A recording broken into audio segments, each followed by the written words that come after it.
Check, sound check.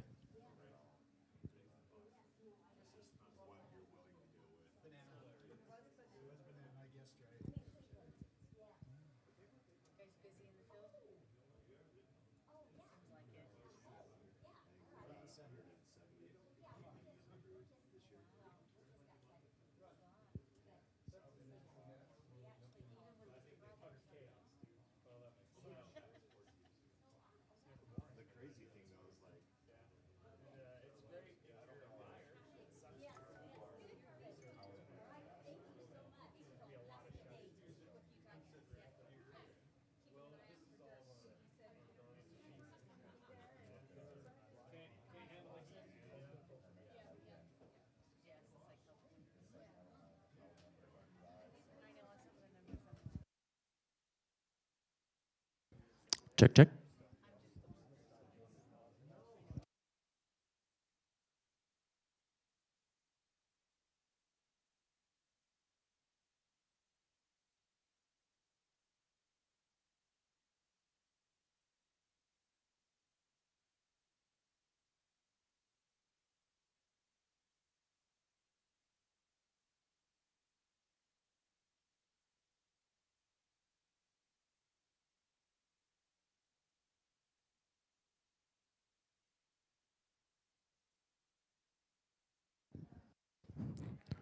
Check, check. Check, check.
Check, check.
Okay, we'd like to welcome you into our collaborative meeting today. If we can move into the room here, we'll get started. So if you're out in the hall, come on in.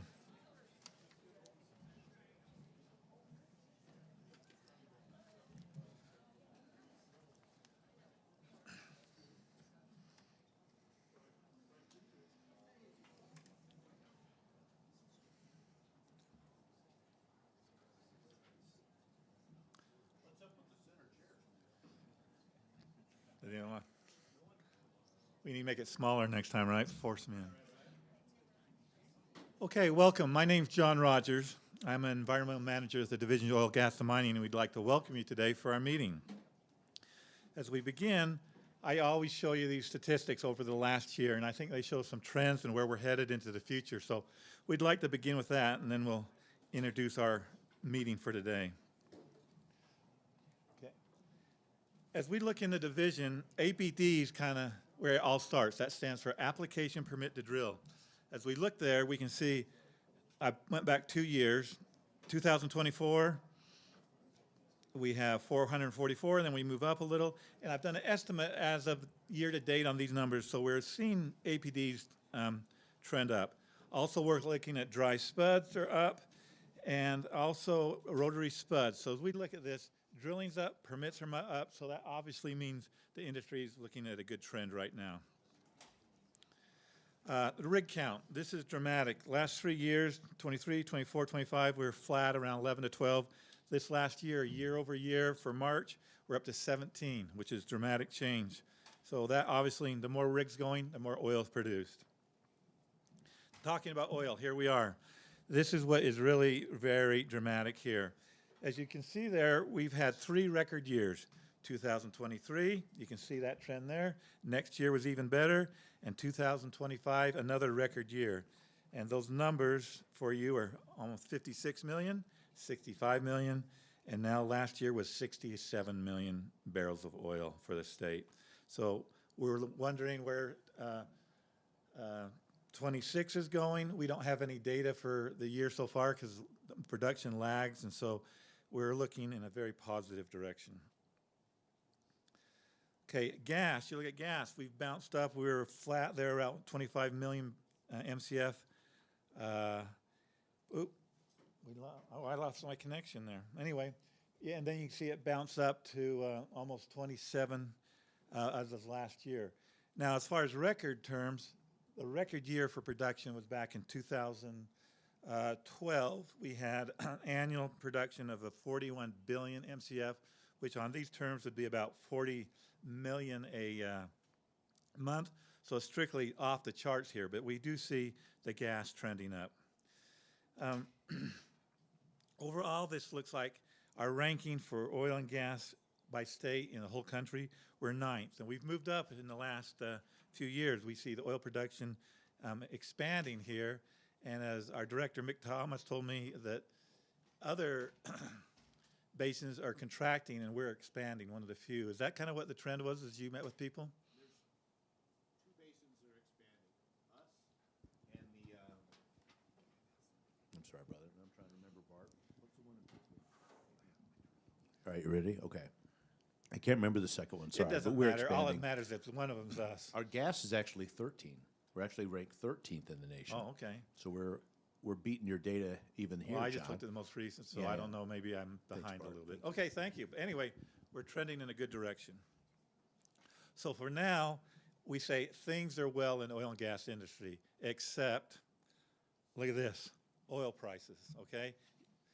If you look at this, you see my little arrow there? That's the day that the United States began the bombing in Iran. It jumped up a little, kept climbing, and then it peaked at 115, dropped again, and now we're trending around between 90 and 100. Right today I looked, it was 96. So where this is going is critical of what's going to happen to the industry. You know, some may say, well, $115 a barrel oil, what does that do to the economy overall? It's not a good thing. We need to be somewhere in the happy medium. I think where we were at, you know, 60, 70 was a trend that gets the economy going, and so that's where we're have to kind of keep an eye on this, because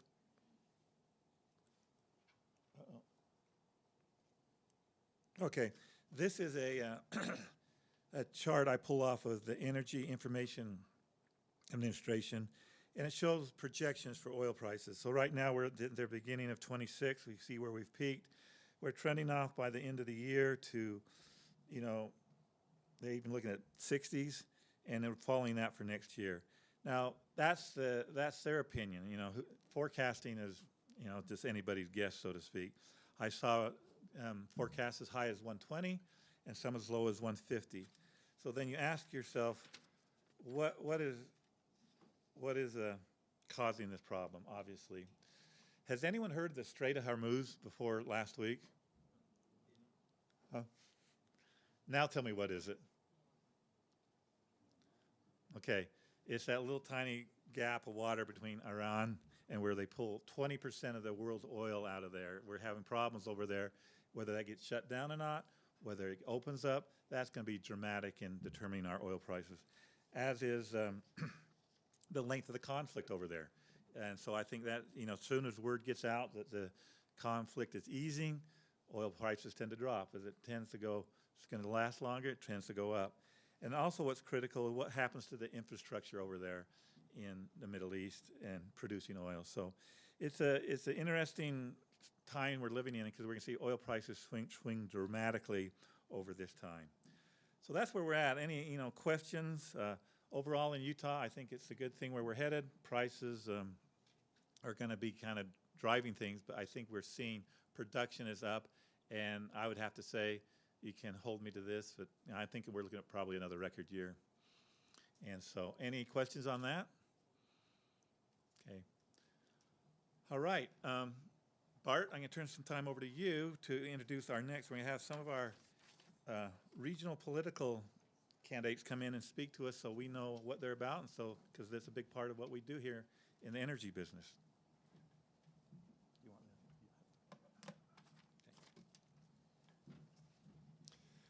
Thank you, John. So the next part of our agenda is maybe a little bit untraditional for what we usually do at the Collaborative. The Collaborative is not necessarily a political meeting. However, we work so closely with our elected officials, we'd like to have you as Collaborative attendees have the opportunity to meet some of them. And so what we'll do is we'll have the candidates for various districts here locally come up and introduce themselves. And so we're going to start out with Senate District 20, Ron Winterton and Annette McCrae. And if you want to go ahead and start to come up now, I'll finish the introduction. And so what they'll do is they will take and introduce themselves to you as the audience. And then we've got one question that we've asked them to answer. And so we're planning for this to be a little bit of an interactive discussion with them and you as an audience within the time constraints we have. So with that, we'll start with our candidates and go from there. All right, Bart wanted us to introduce ourselves, and I'm not a guy that will toot my own horn, but I'll try to overlook that right now. But I'm Ron Winterton. I'm serving as the state senator in District 20. It covers the 5 counties, so I do Summit, Wasatch, Duchesne, Uinta, and Daggett counties. There's 28 towns and cities.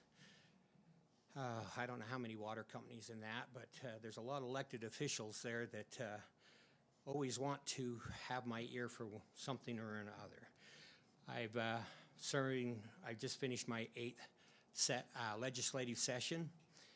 I've been very strong on oil and gas, agricultural, public lands. I found that this part-time legislative job is a full-time job. It pays a little less than McDonald's, and so if I want a raise, I need to go to work there. But I was in the transportation business for 34 years. Owned and operated trucks and was in and out of the oil patch. I've hauled oil and rigs and drilling mud. And most of the time my focus was on the agricultural industry, the farmers, ranchers here in the basin. I grew up in Roosevelt, but worked on the farm growing up, and So I'm very familiar with the needs of the ranchers. I have the support of my wife and my kids, and one of the worst things I can think about is campaign season. That's the thing I do not like. I can do the job and work hard at knowing what the needs are. What else do you want?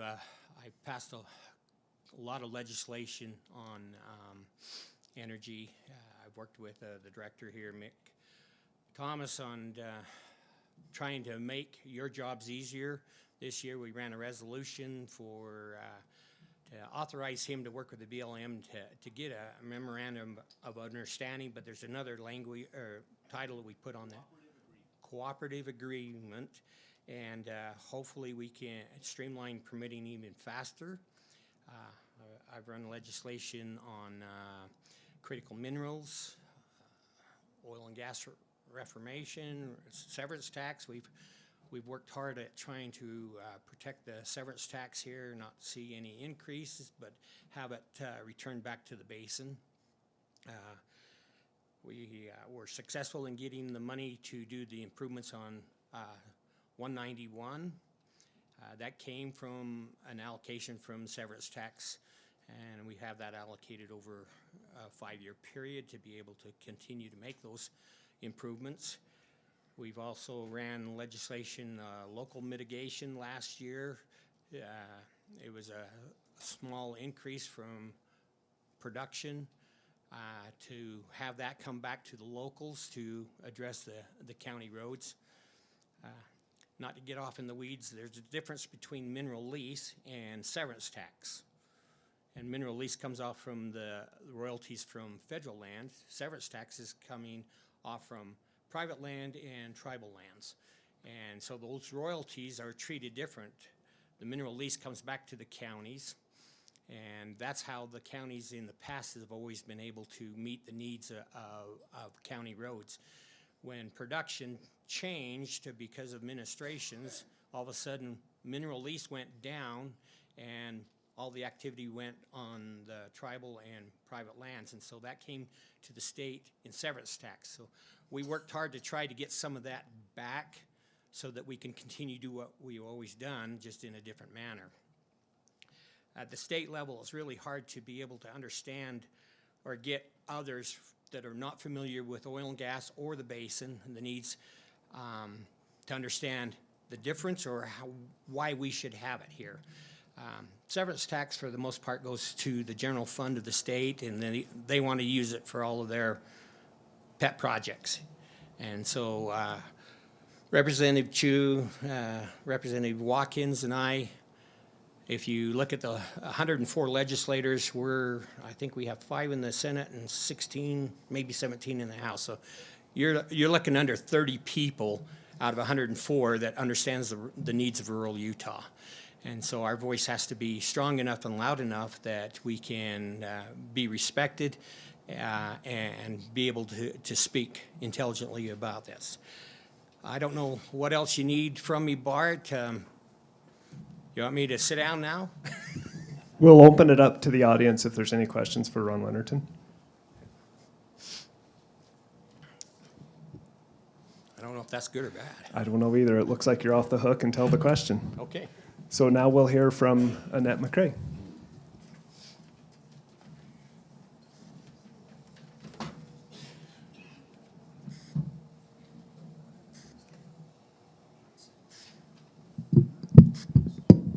I'm short.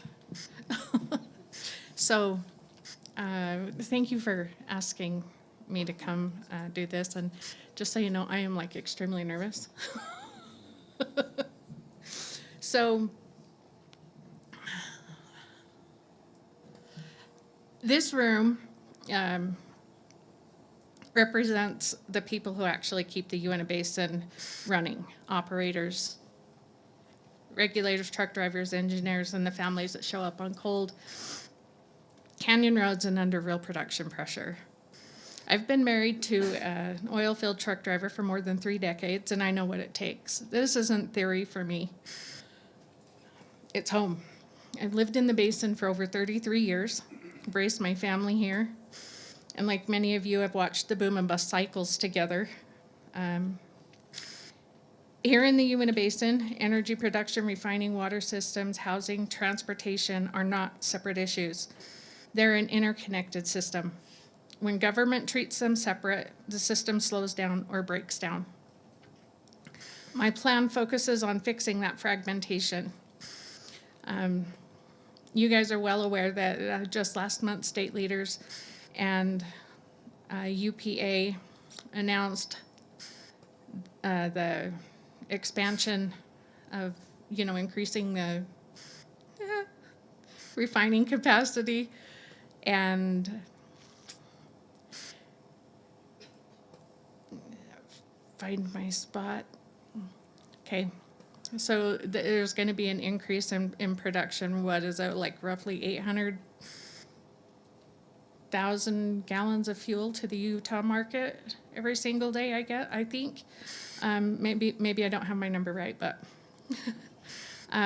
this is the momentum we need, and to turn today's progress into long-term prosperity, we need faster coordinated permitting and smarter resource use.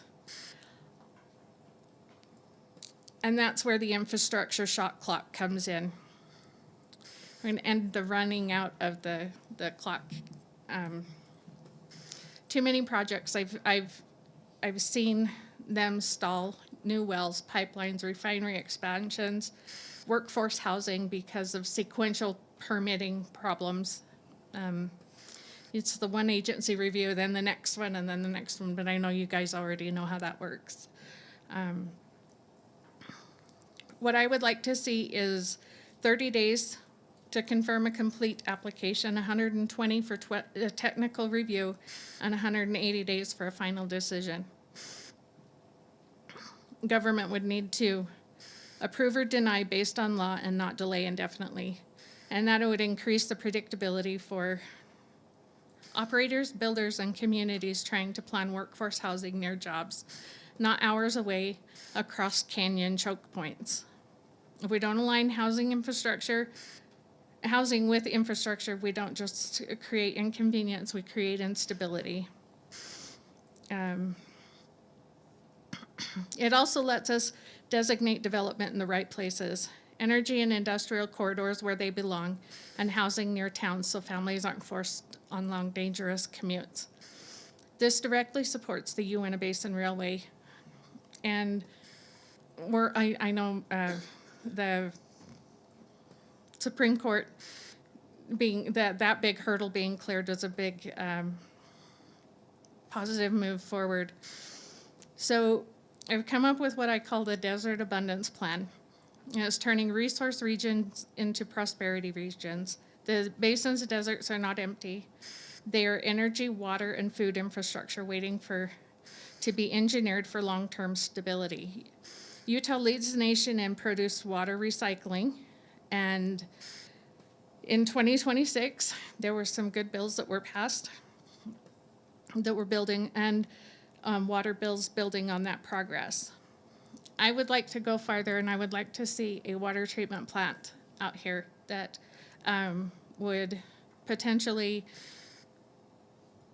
I don't know, you guys have engineering and you understand the land better than I do, so your expertise comes in here. I would like to see critical minerals like lithium extracted from the water. 1 minute. Oh, I gotta hurry. Okay. And get rid of, maybe the possibility of getting rid of evaporation ponds, but having that waste product turned into a positive product that is introduced back into the system in the way of a reuse and treatment. When water systems are stable, housing becomes more affordable and communities can grow without overreaching their limits. I would like to see from the well to the wheel energy. I would like to see refineries back in the basin. I was here when the Pennzoil plant went down, and I understand the reasons that happened. I would like to see us keep the value here in the basin instead of shipping it out to other states. So In a nutshell, faster permitting, smarter resource use, housing aligned with jobs, and coordinated safety systems. We have the workforce, we have the expertise, and we have the grit to get it done. And I don't pretend to have all the answers, but I'm here to learn from the people that do actually do the work and do have those answers that I lack. So I look forward to working with everyone. Thank you. Any questions for Annette?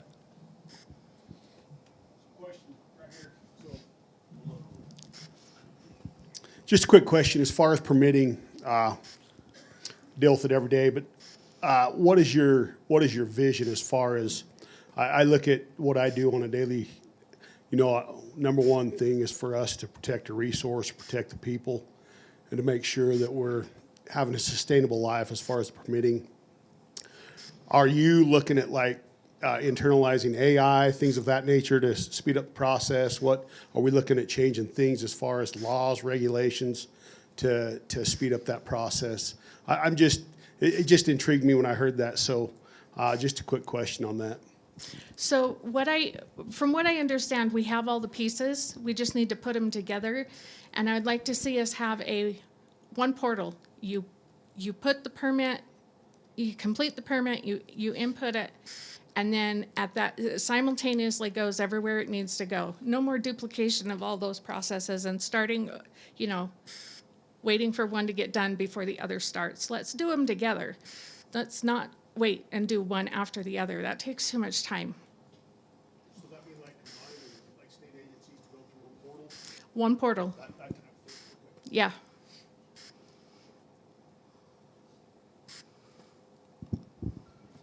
Bart, thanks. And Orland, again, for those of you who don't know me, I'm Mick Thomas, Director of Oil, Gas, and Mining. There were some bills that passed through the legislature this past session, especially between DEQ and OGM, our division, for concurrent permit approval. Right. So that's a positive. And I know that at least on the state side, DEQ and DNR are making meaningful steps to create that one-stop portal, right, to investigate that. It enables both of our systems to be independent, kind of behind the storefront, but Right. one place there. And in a dream world, 18, 24 months from now, we could even include part of the BLM permit on that. That's a goal that we've started talking about. So it's good to see both y'all's support, frankly, for these ideas as we're moving forward. So thank you. Thanks, Bart. Thank you.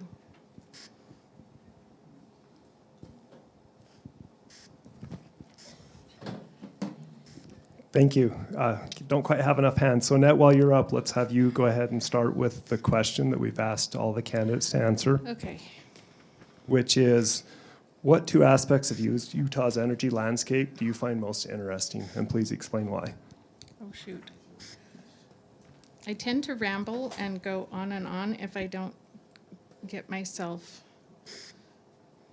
organized and have things wrote down so I can talk for 10 years. Okay, so honestly, what interests me most about Utah's energy landscape is the collective brilliance of the industry as a whole. It blows my mind that after all these years, you guys are still coming up and discovering new uses and efficiencies and ways of doing things. You reuse materials until you can't.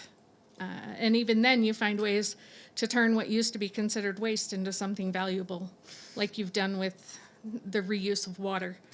For instance, taking brine and recapture gas instead of flaring it, recapturing it and turning that into energy, which I think makes a really cool thing because we could have these little, and maybe I live in a utopia, I don't know, but in my mind, I can see the recapture doing mini power plants and supporting AI data centers and using the reused water to cool them. And I just find that whole idea very, very, I don't know, it's very fun and interesting to wander down. And I love how innovation happens when guardrails are set, but the industry, and it happens better when the industry is not suffocated with bureaucracy.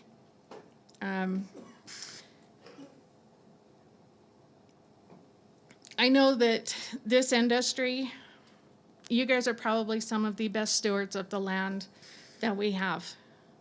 And I do know that. The second thing that interests me is how the innovation that you guys have and you do, it translates into resilience for the Uinta Basin. Like I said, with that gas recapture and being able to utilize that and take those waste products that were once waste products and turn them into something positive and add a value to the basin. I think that's pretty awesome when that stuff happens, and it happens collectively and all together.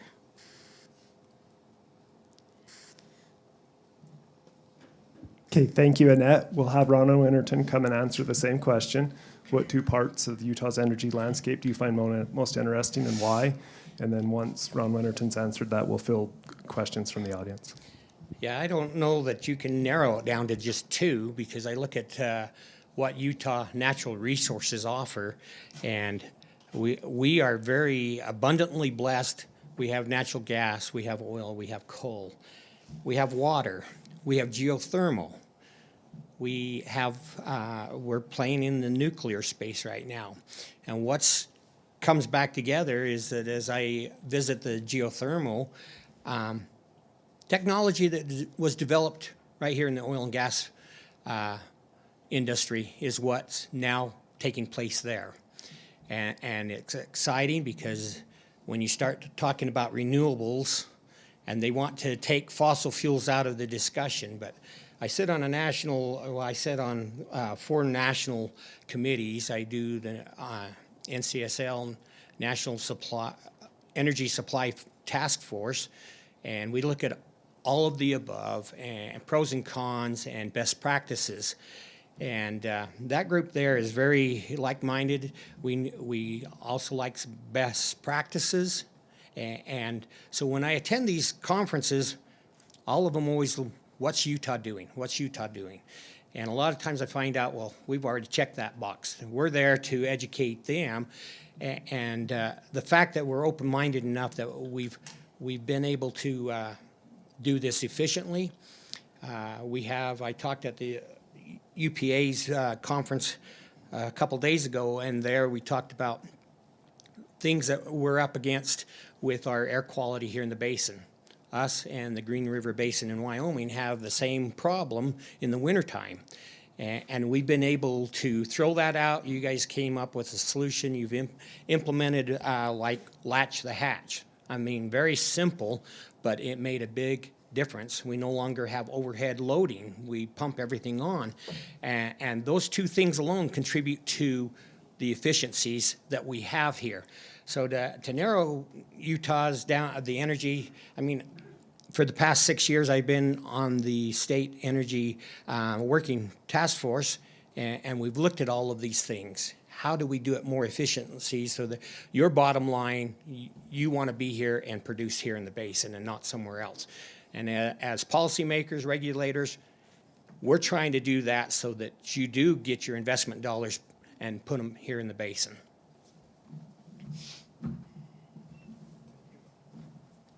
Thank you, Ron. Any more questions from the audience for Ron Winterton or Annette McRae?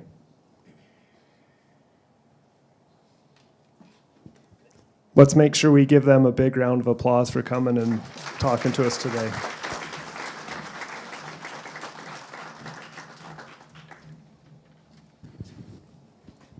So next we'll do introductions from House District 67, covering portions of Duchesne, Carbon, and Emery counties. And the candidates for that are J.R. Bird, Yvonne Jensen, and Gina Gagan. And so we'll ask them to come up on the stage now. And the order we'll start in is J.R. Bird will introduce himself, followed by Yvonne Jensen, and then Gina Gagan.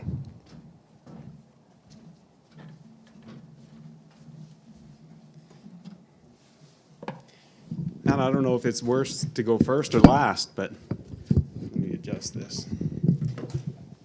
There we go. First of all, Bart, thank you for having us this morning. Appreciate the opportunity to be here with you today.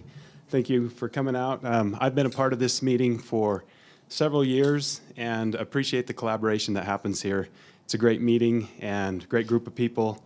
Like Ron said, you know, figuring out the problems that we have here in the basin with not only energy production, but environmental air quality and those types of things. They're very real problems, and appreciate this group getting together and fixing those problems and coming up with solutions for those problems. I'm J.R. Bird. I'm running for House District 67. I was born and raised in Duchesne County. I'm a lifelong Republican, 25 years married to my wife, Brindy, who's taking pictures in the back, and have 4 kids, and yeah, we made this place our home. Some of the things that are important to me, and the reason I'm running is to protect us as rural Utah. Not only Duchesne County, but Carbon and Emery County. We have a lot of uphill battles that we face.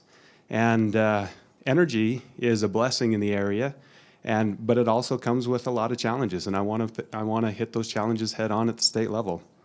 Some of my focuses will be, first and foremost, infrastructure. We talked a little bit about the impacts that we have, but the reason I want to focus on infrastructure is it's the seedbed for economic growth and development. You can't have economic growth if you don't have water and electricity and gas and roads and rail and those types of things. And so those are the types of projects that we need to focus on, that I'd like to focus on as a legislator. Talked about economic stability and growth. Again, that comes as we focus on that infrastructure and we reinvest into our area, into those projects. Another aspect of that is education. Education is the backbone of an industry, and we know that very well here. So as we want economic growth, we need a workforce that's going to be able to fill jobs that will supply that economy. And I think that's done very well. I'm grateful for USU. I see a few people from USU here. I don't see anybody from UB Tech, but they have really tailored, there you are over there. They have really tailored their education to providing jobs for those that work in our areas. And I appreciate that and I applaud that. And I want to make sure that we have funding for those programs here in District 67. Another one that's a big issue is public lands. So that's another focus of mine, is public lands and making sure that we have access to public lands, that we're utilizing those lands as they should be. And the other thing is agriculture and water. So I'm a farmer, not like Gordon. I was talking to him this morning, and I'm a small farmer, but I understand the importance of agriculture in our areas. Water is a huge deal. I served on the Central Utah Board for 8 years and got to understand the dynamic between the upper and lower basin states when it comes to the 1922 compact. And I wouldn't say fight, but we'll say the discussions that we're in right now with how that water is going to be utilized. And that is a major concern. Another thing, though, is the Great Salt Lake. And although it doesn't affect all of the district, there are some aspects that could impact our area here in the basin. We already have 120,000 acre feet approximately going over to the Wasatch Front. If push comes to shove, we could have upwards of, twice that much water going over there if some things pass and if things get really bad. So I'm a little bit concerned about our water going over the hill, and want to make sure that we have good representation on that. The other thing that we were asked to talk a little bit about is what will we do if we get elected? So here are all the promises. What I can say is this, and Ron Winterton already spoke to it a little bit. There's a little bit of imbalance of how the taxes are distributed from our areas. First of all, we have public lands, and mineral lease money comes off of those public lands. If you do the math, ultimately 20% of that mineral lease money comes back to the counties of origin. But what happens when you have state land, private land, tribal land? 1 minute. That's severance tax. And we get about that much coming back to the basin. I know Ron ran a bill to get some of that back. I would like to see an equivalent of 20% of severance tax coming back to the basin. A couple other projects really quickly. A refinery project I think would be very well placed in District 67, maybe not here, but over the hill where the air shed is a little bit better. We don't need more capacity out on the Wasatch Front. We already know that's a problem. Let's put a refinery down south Wellington area. I would like to work on reservoir projects, water projects, and ultimately work with the Office of Energy to make sure that we have a comprehensive energy plan moving forward. I know it's being worked on. I know we have some things put together, but that's one of my passions and one thing that I would really like to work on. So I think my time's up, and appreciate you again being here, and thanks so much. Thank you, JR. Any questions for JR before he fully sits down? One question. Hey, JR, Sorry, Orland Wallace. no questions. No. None from Orland, right?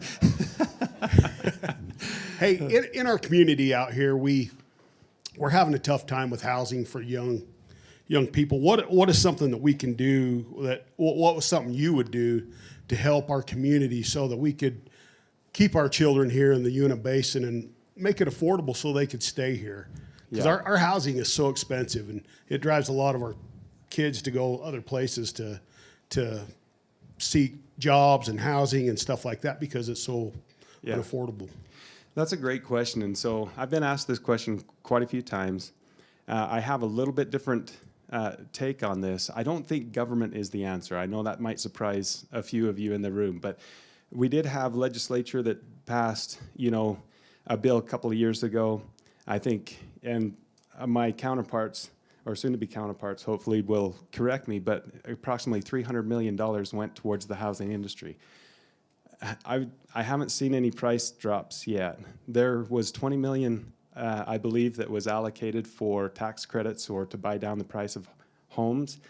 I don't think that's the answer either, because that's just artificially increasing those prices. So what do? We need to look at our communities and say, hey, what can we implement?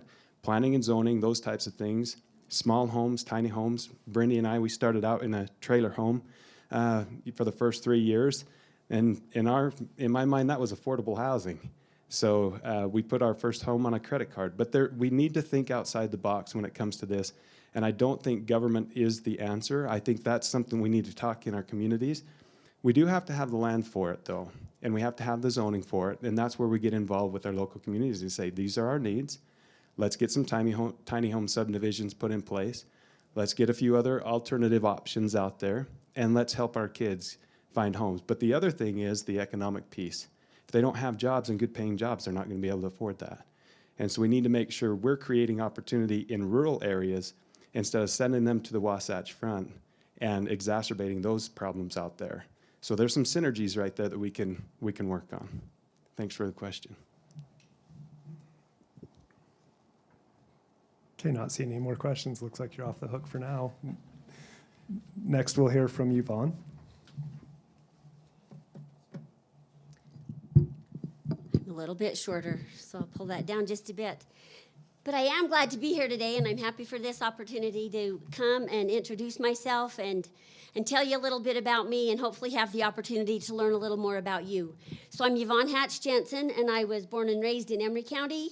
I grew up in Huntington, and I've lived in Cleveland for over 30 years. I was raised with a farm. We had a farm just north of Huntington, and I feel like that was where I learned a lot of important traits and a lot of important things that have helped to kind of guide where I am in my life. My sister, my brother, and I, we learned that sometimes there were things we had to do even when we didn't want to. There were jobs that had to be done even if they weren't fun. And those experiences on the farm taught me responsibility and hard work. We also learned the importance of land use, and that the more responsible and that we were with our land, the better crops, the better animals we were able to produce. So the grit and resourcefulness that I did learn, those are qualities that I would bring with me into office. My dad was a forest ranger and my mom was a county extension agent. They actually started their married life and careers right here in Duchesne. They then lived in Altona, they lived in Manila before they ended up in Carbon and Emery County. So public service to them was something that they lived. It wasn't just something they talked about, and that's really where I learned the importance of being involved and giving back and supporting others in the community. I've been married to Ty Jensen for 39 years, and we were fortunate to raise our 5 children in Emery County. I graduated from Emery High, earned an associate degree from the College of Eastern Utah, went to Southern Utah University where I earned a bachelor degree in education with a major in botany and a minor in business, and then a master's in education and in leadership. And I feel that each one of those educational experiences has helped form who I am and has helped develop some of the things that I think are important. My associate degree has really been formative in helping me understand the importance of local and rural education opportunities for families right here. My opportunities at Southern Utah in earning a botany degree helped me to deepen my understanding of the resources and the land and the importance and the stewardship that we need to have with those. My training in business has helped me have a little more insight into small businesses and into employers and into the things that workers face as well. My other degrees in education and leadership have helped me have a stronger understanding of how to build consensus, how to work together as a team, and to analyze, situations and things that are going on to come up with the best outcomes. I bring 34 years of experience working with public. I taught Earth System Science for 24 years. I was a principal for 3 years, and I'm in my 7th year as a district supervisor, which has given me a lot of opportunity to work with the public. I've worked closely with state education leaders to improve our education opportunities for both our educators and our students. In addition to education, I understand the importance of small business. I had the opportunity to start a small business with my husband Ty. As we started our teaching careers, we also opened Ty's Cabinets. So we were full-time teachers by day and cabinet builders by night. And that could only sustain itself for so long, and something had to give. So 30 plus years later, Ty's Cabinets is a successful, thriving business, and we've learned a lot. We had to learn and grow with what entrepreneurship is. We had to learn, and I gained a better understanding for the importance of simplifying the startup procedures, learning to cut some of the red tape, and hopefully being able to support small businesses and with the supports that they need to be successful. So my priorities that I feel like we could tackle together, first of all, education. I agree that that's really a foundation in building the support to build a strong economy. We have to strengthen our education at every level. That means both the skilled trades, those are crucial to an economy and a rural environment, as well as academic degrees. I think the second one that I think is really important is economic growth and employment opportunities. And some of those employment opportunities depend on what part of District 67 we live in. But the common theme is energy. Energy is important to every one of the communities in our district. And so we need to really support those businesses and find ways to help them be successful. Sometimes that may be improving the infrastructure that is there or learning to utilize the infrastructure that is already there and in place. Third, I think we really need to work on safeguarding our natural resources. That doesn't mean locking them down. As an Earth Systems teacher, I emphasize the use of land, minerals, and water. I taught students how resources are formed, how they're mined, transported, and used, and the importance they are to our economy, as well as being good stewards of the land. We agree that water is so important, and we need to really work to maintain the rights that we have and support the needs that we have. The communities of District 67 are filled with extraordinary people. We have a lot of great opportunities here, but we do have some challenges that we need to work on. So I am running to represent our communities, and I know that even though I have never worked in the oil fields, I do know that I am a strong advocate, and I can be a strong voice for the rural area that we have and the things that we want in our communities. Thank you. Thank you, Yvonne. Any questions?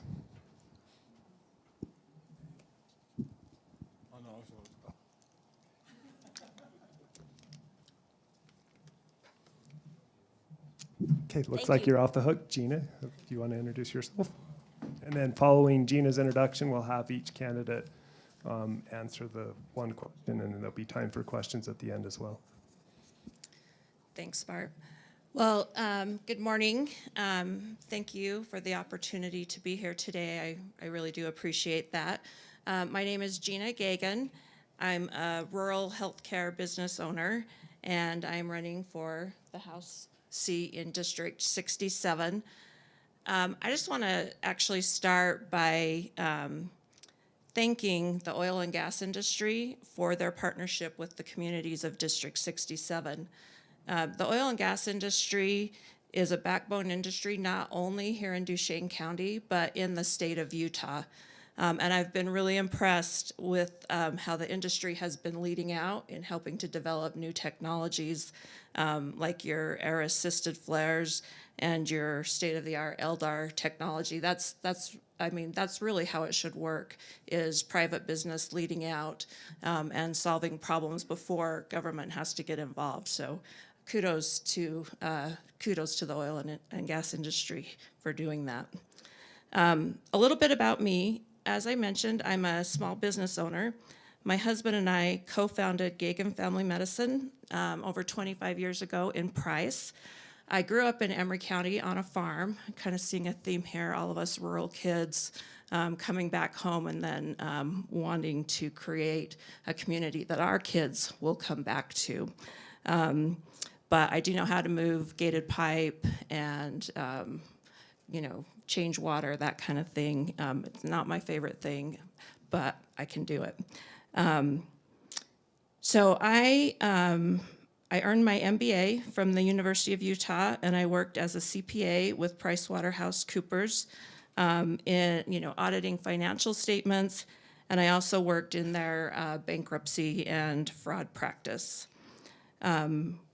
Currently, I'm serving my second term as a trustee for both Utah State University and Uinta Basin Technical College, and it's been great to see those two organizations really start to collaborate better and better serve the students with their programs. Also, I've been elected twice as vice chair of the USU Board of Trustees, which I'm the only rural trustee, so being elected vice chair by my fellow trustees, I think, is an indication of the type of leadership and how I work to collaborate and work with all parties. So about 10 years ago, I got involved in local economic development efforts in Carbon County. We called ourselves the Community Economic Council. It was just a group of us that were concerned about our community, and we started working with local government officials. We worked on projects tied to beautification, tourism, business recruitment, which is really hard. Kudos to the county commissioners. It is not easy to bring new business into the area at all. But through this experience, I've seen firsthand how much state and local policy matters. When this seat opened up, I felt like it was important to step forward and bring my experience to this job to serve our area. This role matters, and it can have a significant impact on our communities. As a small business owner in healthcare, I regularly navigate regulatory uncertainty, workforce shortages, infrastructure limitations, and the other challenges that come with living and working in a rural area. My husband and I have been able to do this successfully. We're too young to retire and too old to be employed by corporate healthcare. And so we're just right there. We're one of the last remaining private healthcare clinics. And it's been a challenge, but we've been able to grow from a single doc clinic to now 2 physicians, 4 nurse practitioners, and we're recruiting our 3rd physician. So if anyone knows someone from a rural area, because then they'll stay, I'd love to hear that. So we've done that by being nimble and being strong advocates for ourselves and our patients. So a little bit about policy. I'm going to start with healthcare because that's where I live and work every day.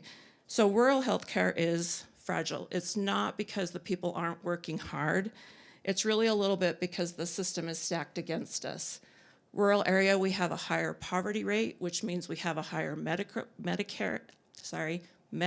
We also have a higher Medicare rate because we also have a little bit older population. Those two payers do not pay well. Everyone knows that.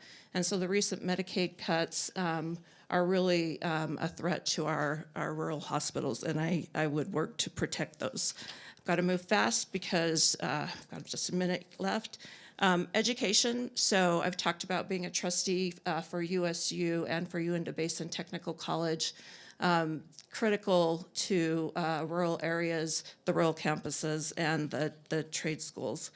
And then finally, like I mentioned, it is really hard to recruit new business. And so I'd really like to focus on the existing employers and seeing what we can do to help them grow and thrive, maybe pivot and add a sister industry to what they're already doing. But that is an area where, as an elected official, a state official, I could have some impact. So in closing, I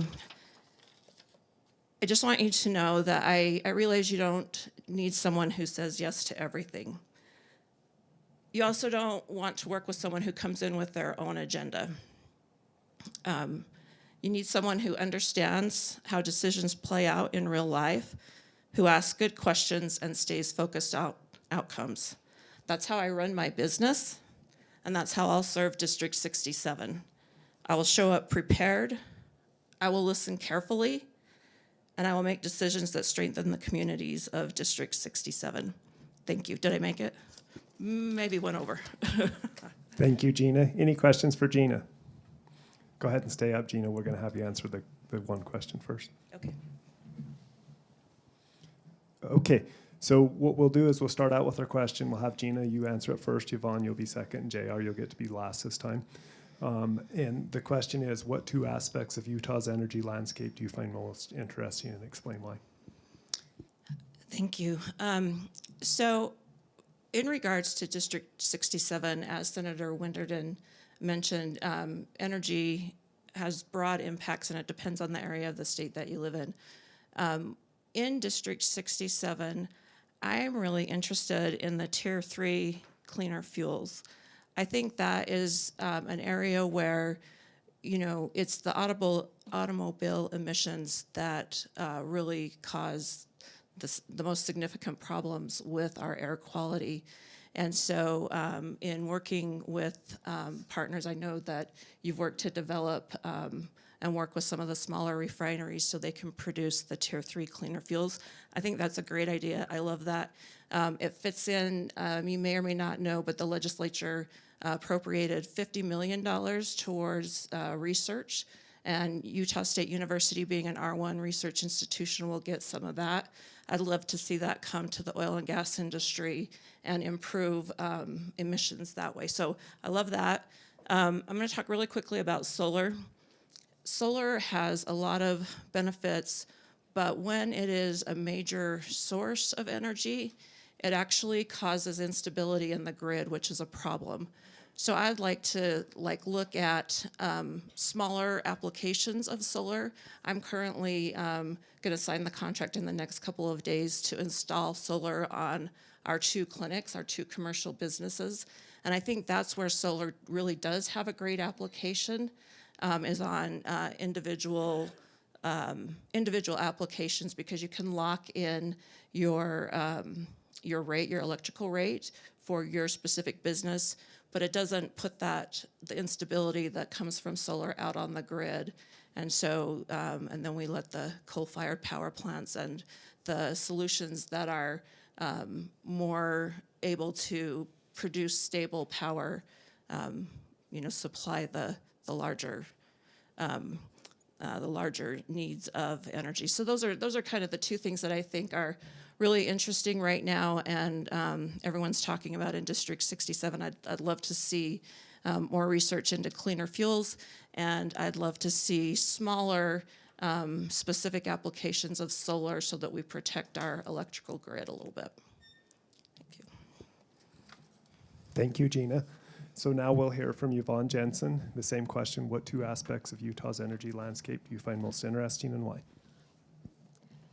So when I think about the interesting aspects of energy in Utah, I think it's pretty fascinating when you look at the abundance and the diversity of energy sources that we actually have in Utah.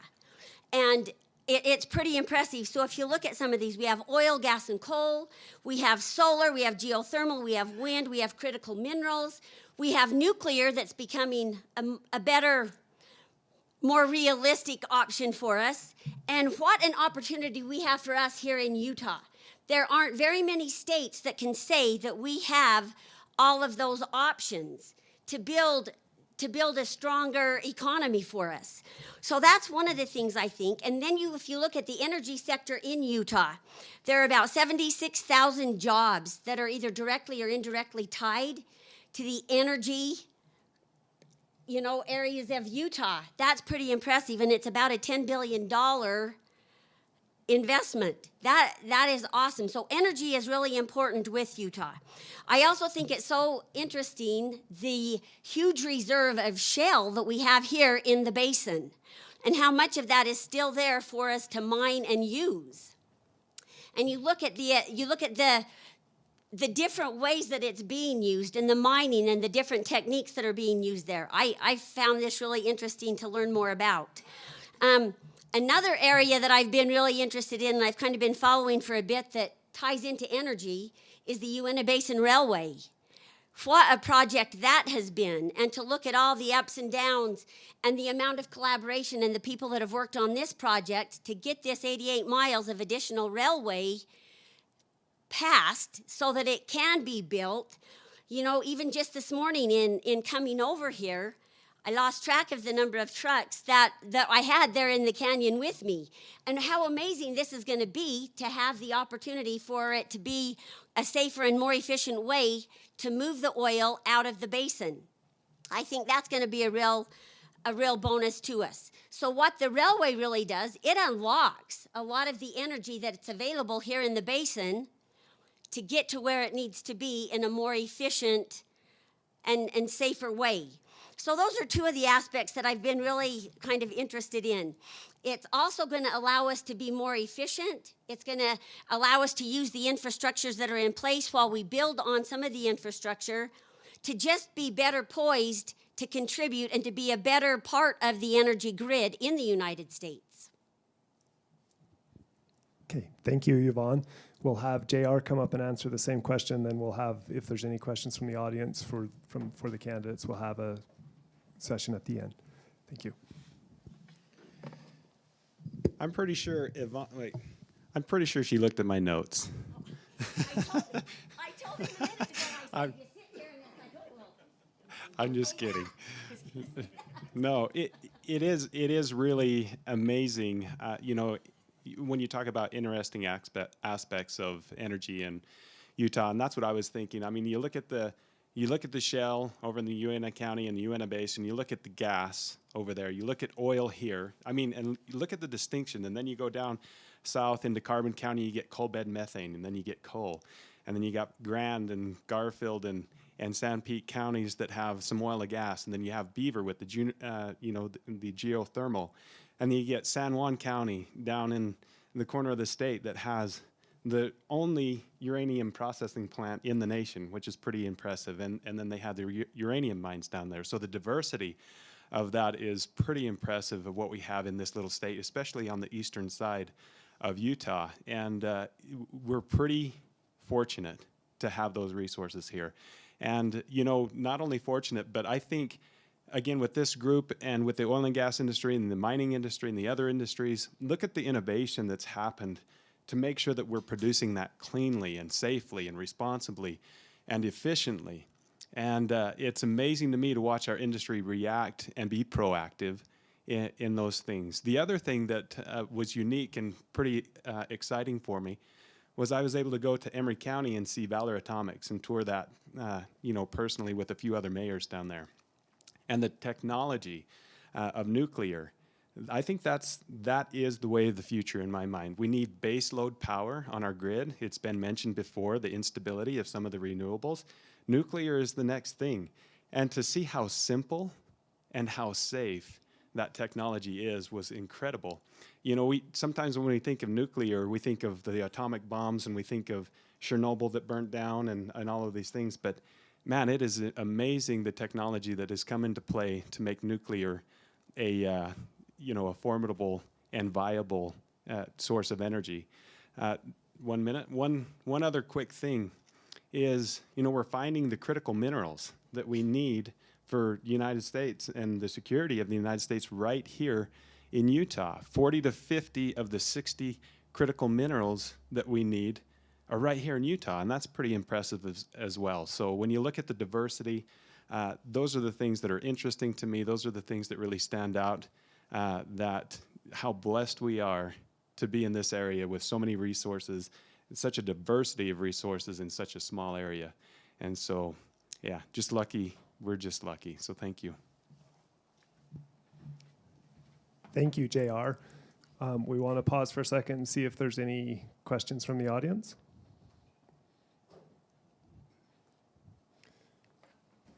Okay, not seeing any. Let's make sure we give, there is one question. Yeah, Ryan Fairbanks. I grew up in Emery County. I had a question particularly for Gina.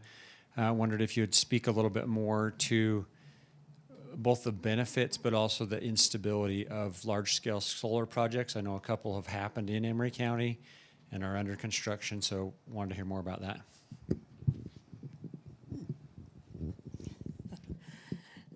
Thanks, Ryan. Yeah, so I think everyone initially thought that the renewables would solve a lot of our issues that come from car exhaust, from the power plants. And so I think there was a lot of research and development and expansion in that area. If you live in that area and drive past those solar fields, and by the way, the largest solar field in the western U.S. runs right along the border of my mom's farm. So I'm not against solar. I want to be clear. I'm not against solar, but it does cause instability in the grid, and it makes it really hard for the power plants. So because we do have those large solar fields, so we have that solar coming into the grid over there with the power plants, and they have to adjust for that instability by ramping up and ramping down the coal-fired power plants, which is hard on the plants and hard on the people that work there. And so I agree with JR. I think the future of baseload power is nuclear. And then we layer on top of that, because our demand is not consistent, right? We all go to bed, electrical demand goes down. We all get up about the same time, electrical demand spikes. So you've got to have that baseload power, but you've got to have the ability to ramp up and ramp down. And solar, the renewables, they don't give you that ability, at least until the battery technology and so forth is further developed. And so I just think it's not quite there yet. We still need all of the above. We need the coal-fired power plants. I'm not dismissive of what the renewables bring to the table, because it does help our air quality and all of those sorts of things. I just think their application is maybe on a smaller basis than the large solar fields. So does that answer your question?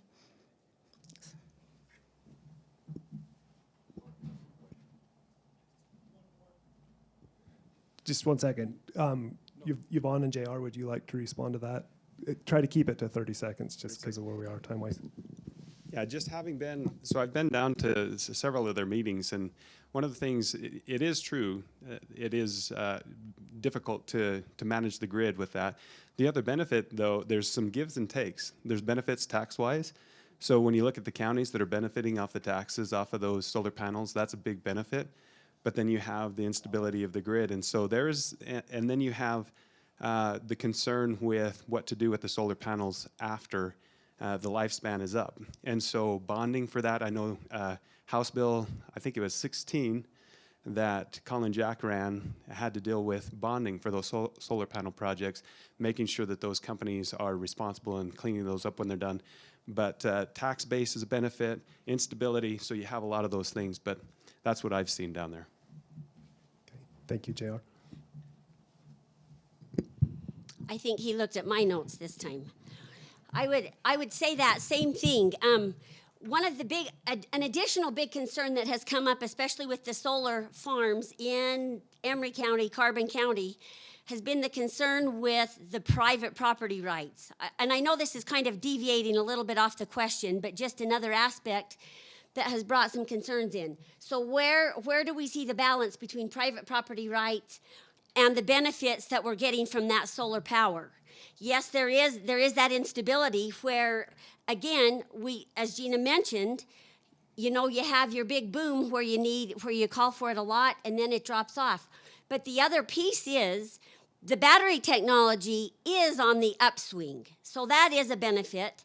Something that we also do have, especially over in that Carbon Emery area that has been, you know, kind of a bonus, especially with the solar, is the ability to hook into the power grid.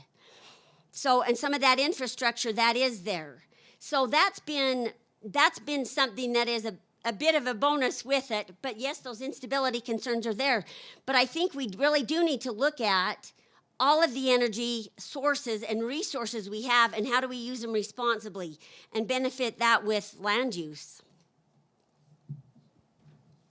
Okay, thank you, Yvonne. One more question?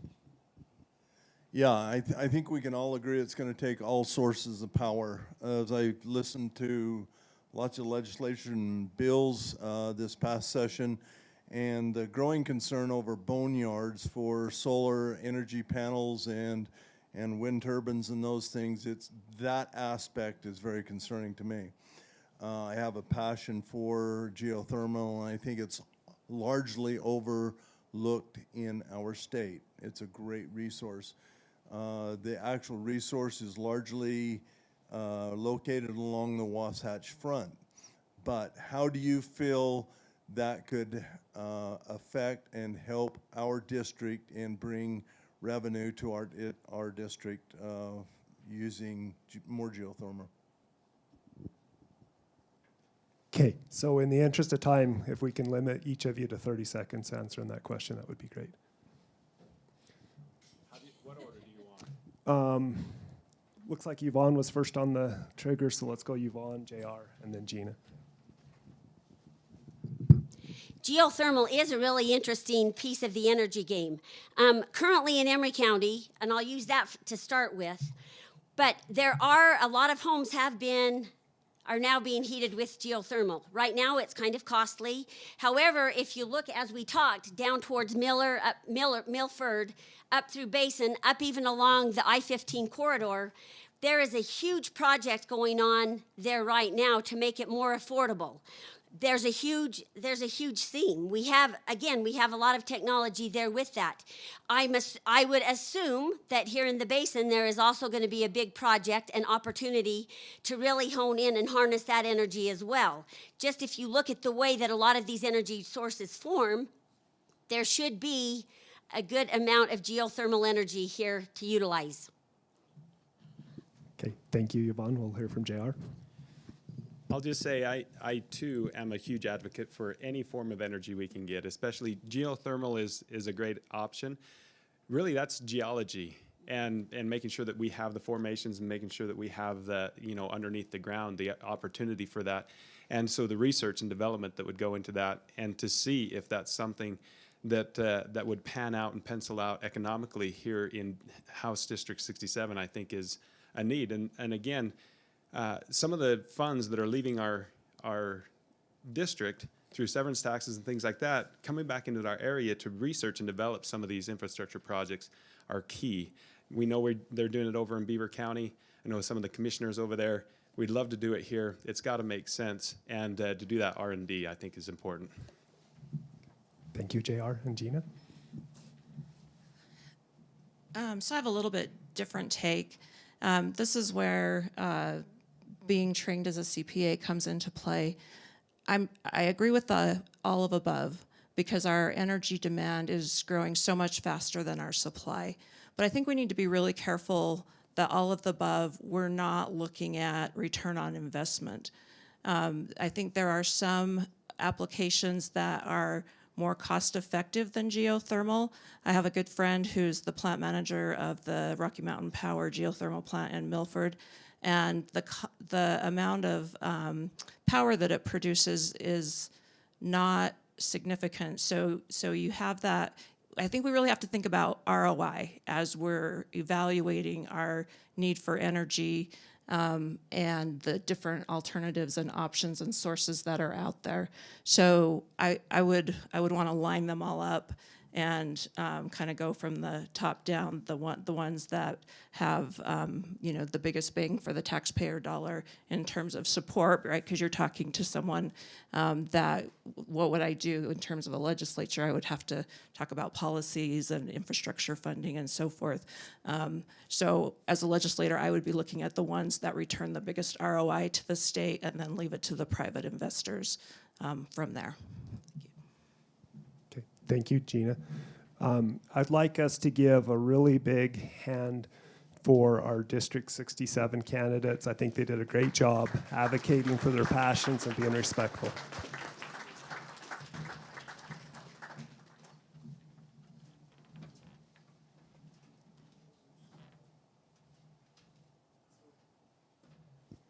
Next, we'll have House District 68, which is primarily Uinta County, a little bit of Duchesne County. That will be Scott Chu, and I haven't seen Sonia Ray here, but we'll start with you, Scott Chu. Say, thanks, Bart. So Bart said, yeah, my name is Scott Chu. Hey, is Clay Crozier here? I thought I seen him sneaking around a little bit ago. I need to talk to him. He's out here? Okay, good. I got to talk to him about, if you can imagine, about horses and Park City combined. That's kind of an odd combination. So, Duchesne, to me, back when I grew up over in Uinta County on the banks of the Green River next to the Dinosaur National Monument, I've been there all my life. I'm the only one in the legislature, in the House, that's full-time agriculture, and a lot of our grazing allotments are on land that's got a lot of energy production, gas and oil both. But I got to tell you something about Duchesne. I didn't know much about Duchesne, but when I was in junior high, they were building Starvation Reservoir. And my grandpa and grandma, my grandpa was an inspector for DOT, for the Department of Transportation on the highway and I can remember going up and looking at the bridge before there was any water and the fields and stuff that were down there. But he lived over here just to the other side of the high school. And they lived in Mazer, but they bought a house here, different than we do nowadays. If he was working here nowadays, he would probably commute every day from Vernal to here. But they had a house, and my brother and I, when he was a senior and I was a junior in high school, my dad bought 5 bull calves over the mountain in Moroni, and he sent us over there to get them one Saturday. And that's my first experience with Indian Canyon. We went over to Moroni and picked up those bull calves. We had 2 spare tires and a jack to make sure we had a good jack in case we had a flat tire. Coming to just about to the top of Indian Canyon, the water pump went out on our old pickup. But we got over the hill. We had some water with us, and we made it down to Duchesne. And it happened to be a weekend. My grandparents usually stayed here all the time, but they went home that weekend, so they weren't here. We figured if we made it there, we'd be saved. We didn't have a phone at the ranch at home, so we couldn't call Dad, but we knew a guy named Farron Peterson, I'm pretty sure, that had I think he had a parts store here in town or a surf station, I don't remember. But anyway, we knew Farron Peterson, and he vouched for us. We got a water pump, pulled into a gas station that had it, and put it in I remember our bull calves always were spinning around in the back of the pickup while the mechanic fixed the car, but we had $20 to buy gas, and that's all we had that day, and we didn't know anybody but Farron Peterson, but it really brought to life to me, and we couldn't get a hold of my dad at home or anybody to make arrangements on how we would pay for that water pump, but Farron said that he knew us and he would vouch for us. And it really brought to light how important it was. I remember my dad saying that it's good to know things, but it's not what you know, it's who you know in this life that makes a big difference, and I've remembered that. So anyway, that's just a story I have about I remember my first experience in Duchesne. This building's always been, since it was built, and I think a lot of it was paid for with energy money, UCB community impact money, I believe, probably helped with it. And but I married a girl from Richfield, and then we started traveling Indian Canyon a lot. So we were over it a lot, and I remember this building and the facility here came into existence while we were traveling a lot of our time over Indian Canyon. Her folks are gone now, so we don't go over the mountain as much as we used to. So this past year, the Uinta County and Duchesne County recorders discovered that in 1988 a law was passed that said that any land transfers needed to be with the recorded, but in order to be recorded, they needed to have a notary sign the patent. Well, or not the patent, but the land transfer.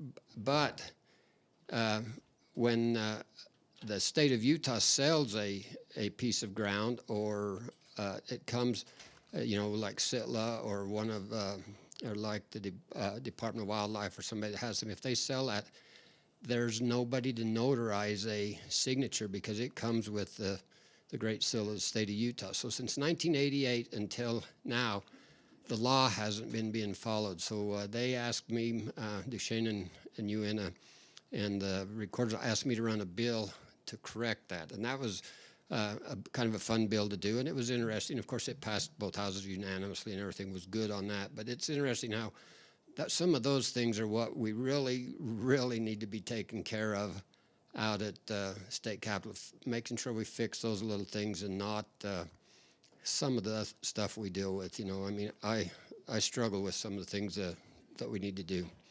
Okay, so I know we're running out of time, and you guys are brave that you put a microphone in front of a politician. I'm glad I'm a rancher, so I'm only a part-time politician. But anyway,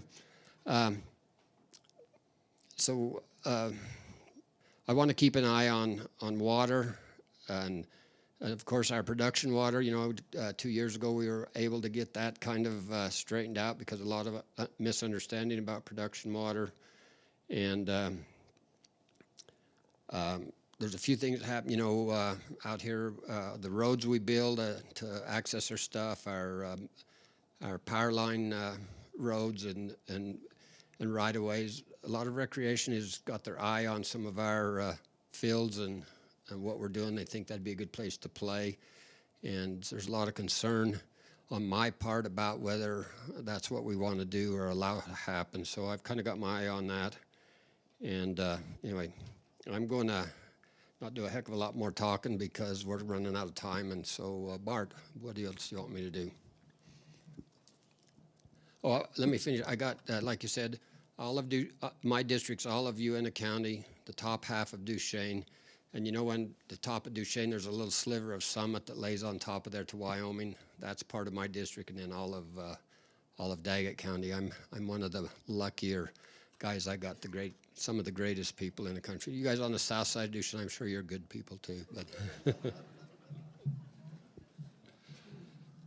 So Scott, since you're the only one here, let's go ahead and have you answer the question, what two parts of Utah's energy landscape you find most fascinating? So, one of the things that I find really fascinating is the fact that I get to work with a lot of the production companies out in the oil patch are how we deal with regulations and how we've evolved from what I can remember back as a young man to where we are today with what the different things, whether it's even like the picture up here, painting the tanks a certain color and just different things. Some of that I find kind of fascinating, how we've been able to continue working and still deal with some of the regulations. I see Seth sitting over here. We've got air we deal with, and some of that we've had to work through some of those things and try to keep things going that we got going, and so that stuff's been an interesting thing to me. Another thing is how we've dealt with the different in the way we transport our product, whether it's the big power lines on on our power, or whether we're talking about hopefully the train, pipelines, and trucks. Okay, thank you. And so we're going to see if there's any questions from the audience. Scott, thanks again. I'm glad to have you here. You know, we at the division, really the whole state, we work for the people. We work for y'all in the House and the Senate, right? So we follow the directions you give. And you guys remember, Bart was a big part of this when we came on, and that produced water recycling bill drove so much change for the industry. Nationwide, people are wanting to know about it. I mean, it was innovative. So let's keep that momentum going. And I don't know the answer to this, but we're the second driest state in the nation. Utah is, right? And our population is blowing up. We're trying to develop all this energy and stuff. How's water fit into it? Where do you think we need to be and go with water as far as policy goes to continue to provide for the needs of the state?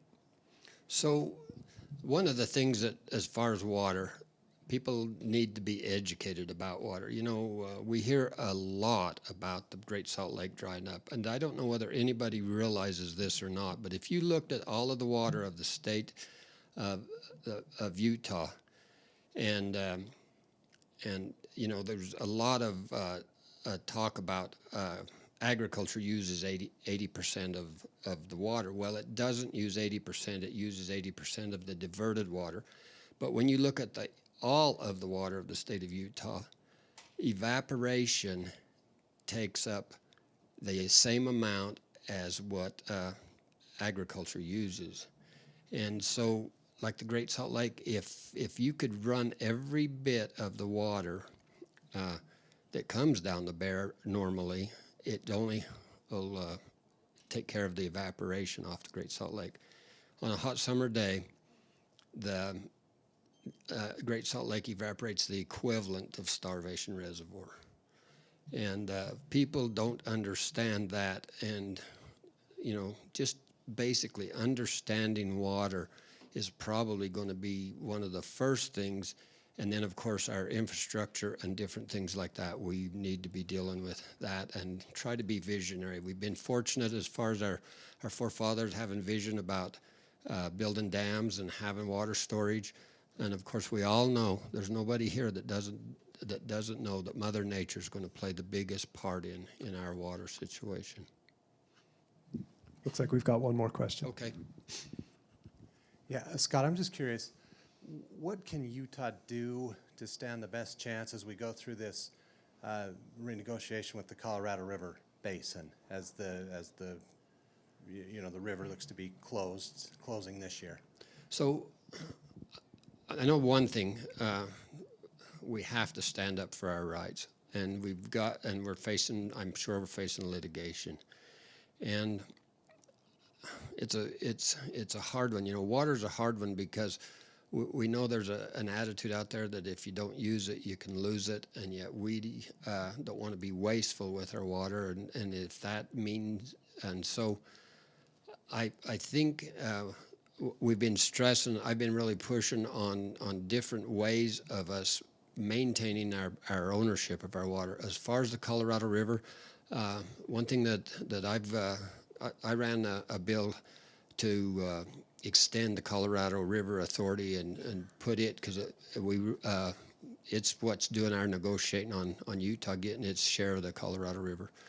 And we need to make sure that we are in the driver's seat as far as those negotiations. I have never sat in on what those negotiations. I'm absolutely flabbergasted to think that there's been meetings amongst so-called experts that they haven't come up with some kind of an idea on how to deal with it. It just seems astronomical, and it looks like it's way too political. One thing that I have done, and our county commission, both Uinta and Duchesne County commissioners, and I have been really concerned about whether we have a good enough representation of our counties on that Colorado River Authority. And going into this interim, I made a request to have 2 new members from at least Uinta and Duchesne counties on the Colorado River Authority, and I'm hoping that's something that will help us keep our water in Utah. Okay, thank you. Let's give Scott Okay, Chu, thanks, House you guys. District 68, a round of applause.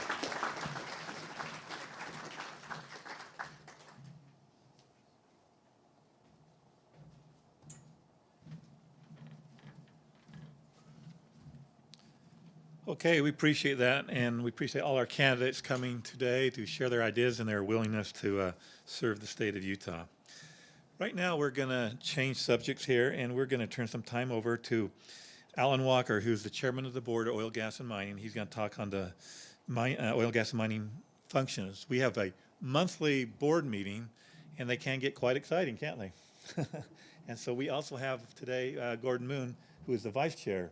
And he lives here locally, and I can testify to you that he represents this area very prominently in those discussions. So we'll turn some time over to Alan and go from there.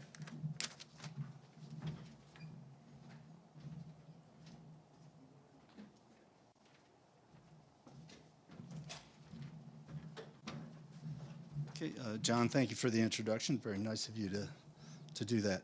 And I appreciate the opportunity to tell you a little bit about what the board does.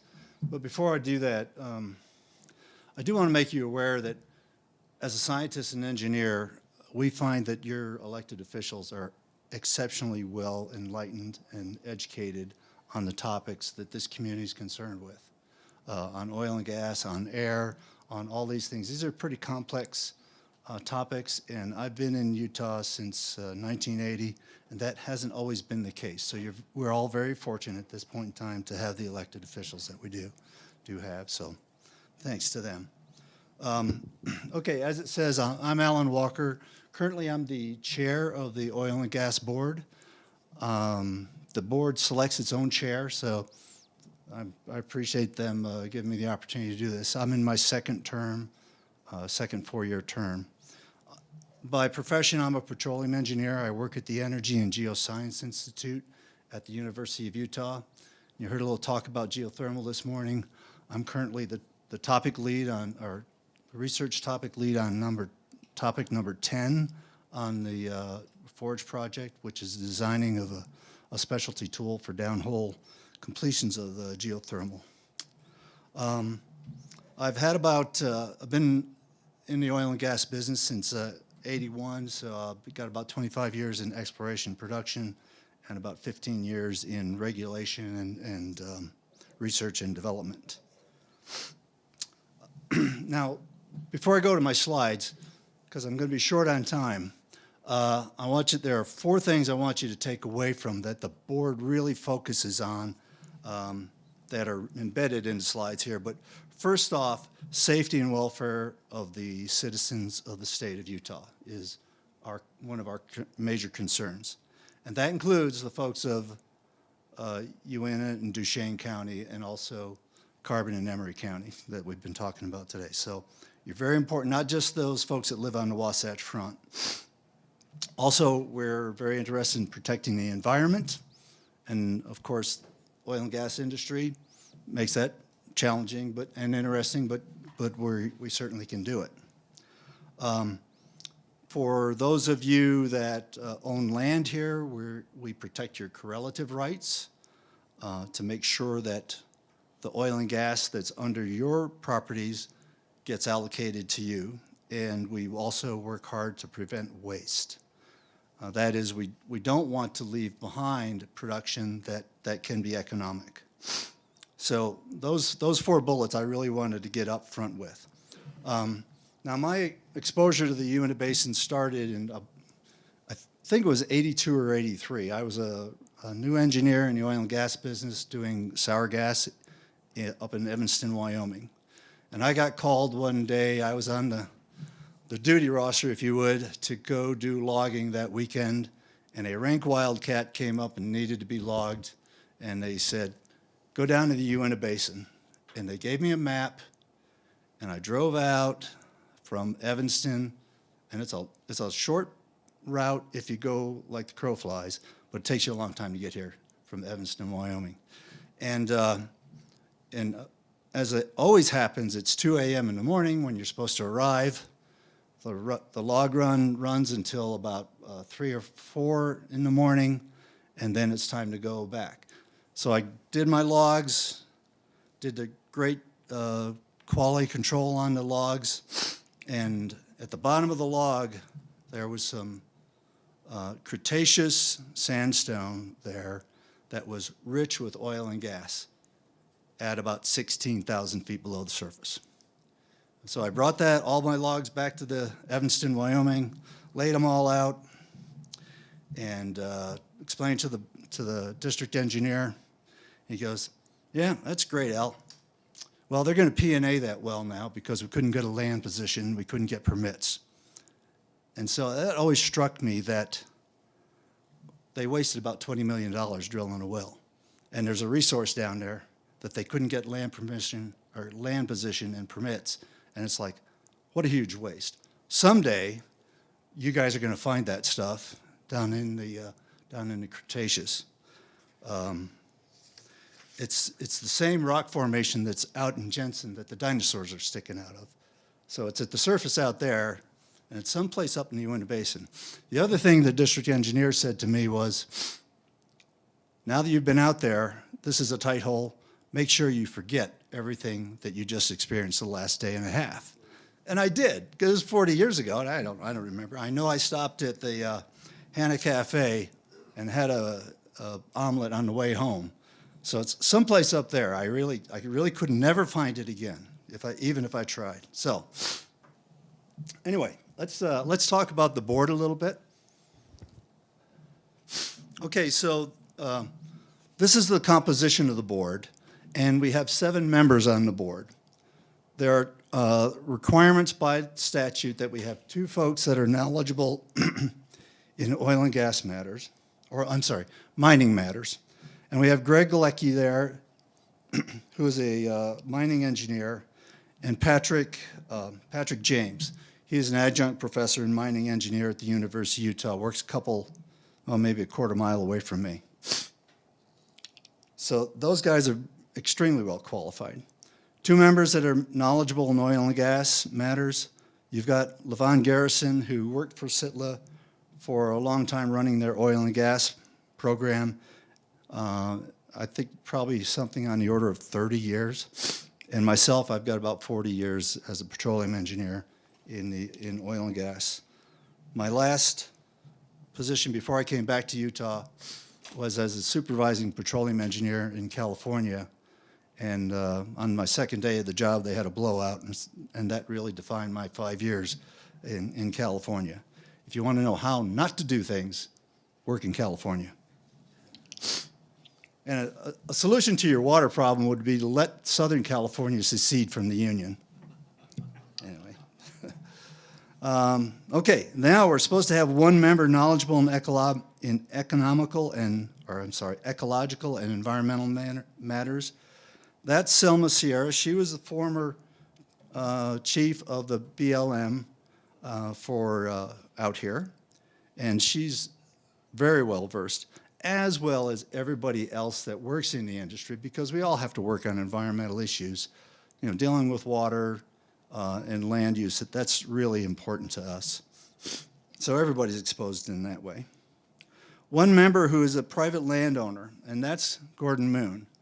And you that are landowners out here are very well represented on the Oil and Gas Board by Gordon. He's exceptionally, and I think you're in your 3rd term, Gordon, and he's the vice chair now. He'll be the chair next year. So you'll have another layer of protection in that way.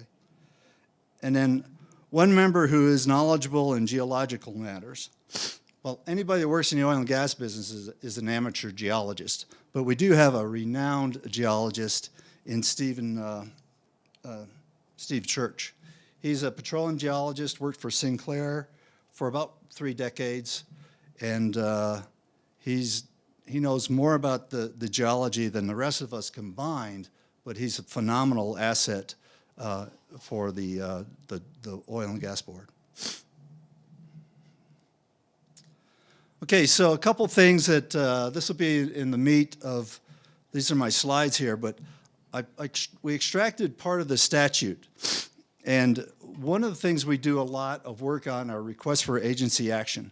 And what that normally means is we've got a set of rules, but things move pretty fast in the oil and gas industry and mining industry, and so we don't have time to change the rules. So we have to change the rules on the fly. And so what we do is we break our rules we have anywhere from 2 to 10 requests for agency action every hearing, and half of those are revising our rules or amending our rules on the move for that specific situation. So that's one of the major things that your oil and gas board does, is adjust the rules to deal with the new technologies and as we move forward. Now, on legal requirements, we have an attorney on the board in addition to the 7 board members. None of the board members are attorneys, so we have a good representative there. She wanted you to make sure that you know the dates that you're dealing with. The deadlines are important, and because we have to get all that stuff filed and noticed out to everybody, and that's the next bullet, is that with that timeline, we have to get the notices out to all the interested parties, and it takes a long time, and you have to give people time to react properly. So follow the deadlines on dealing with things with the oil and gas board.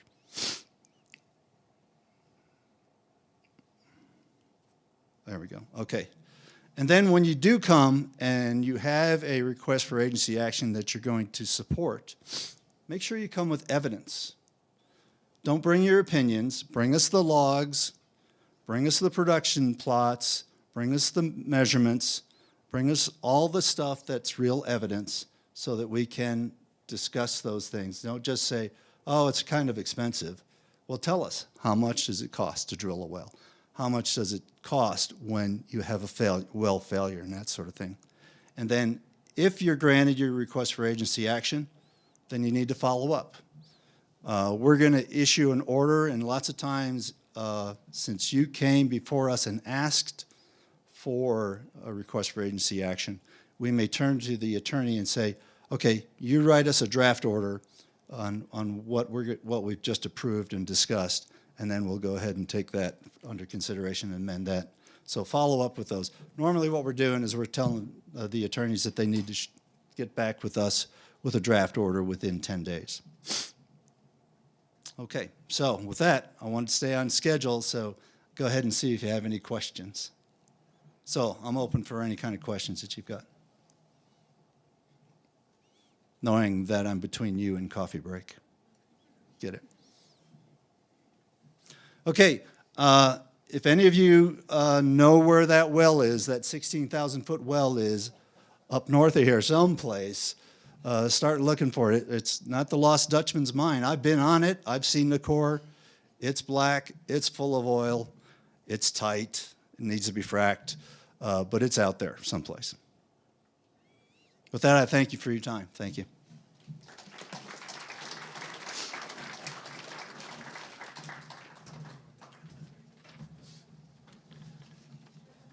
Okay, we appreciate Alan and his information he gave us, and also want to thank the other members of the board. They do a great service, and we appreciate them and how they help the industry goes forward. So let's take a break now. Let's take it till about 11:10, and we'll move on from there. Thanks.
Can we start moving in? We'll continue with our meeting today.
Okay, would you please get seated and we'll get started in a few minutes here.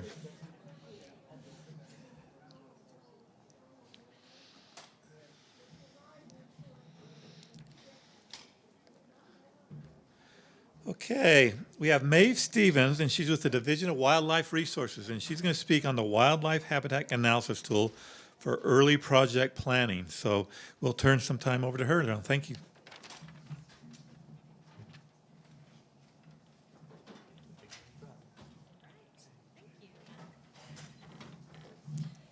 Hi, good morning. Thank you for tearing yourselves away from the snacks. I appreciate your time today. Though I'm from the Division of Wildlife Resources, I promise I did not bring any prairie dogs with me today. I'll be talking about our new tool, the Wildlife Habitat Analysis Tool. And in one sentence, it essentially just provides information about wildlife on the landscape of Utah. And I will have another QR code at the end and a URL in case you'd like to check it out. So this tool was developed because we have a couple challenges. In order to protect our wildlife, we actually, by law, cannot provide the locations of our species. We have people who go out and collect cactuses, but there's a cost to the species as well if people don't know where they are in the landscape and they're trying to do project planning. Another challenge is preventing federal listings. We really want to maintain management for our species in the state of Utah. So the goal of this tool is to help get as much information out to as many people as possible to help prevent those federal listings. The basic purpose is just to give a very initial glance. It's just a snapshot in time of the last time we saw a species in a specific location. So we really want people to talk to us. We have people in each region who are very knowledgeable about their area. Your representative here in this region is Tom Platero. Some of you have probably already worked with him if you're working on projects here. So we're just trying to connect with people. We have no regulatory authority, so we just want to have conversations. Lots of use cases for this tool. Basically, anyone who's doing anything on the landscape, if you don't want to be surprised by sensitive species in your area, this is the place to go. We use it internally. We do species translocations. So for moving bighorn sheep, we look at some analysis using this tool. We use it for even things like seed mixes. The public uses it for NEPA planning, for site selection.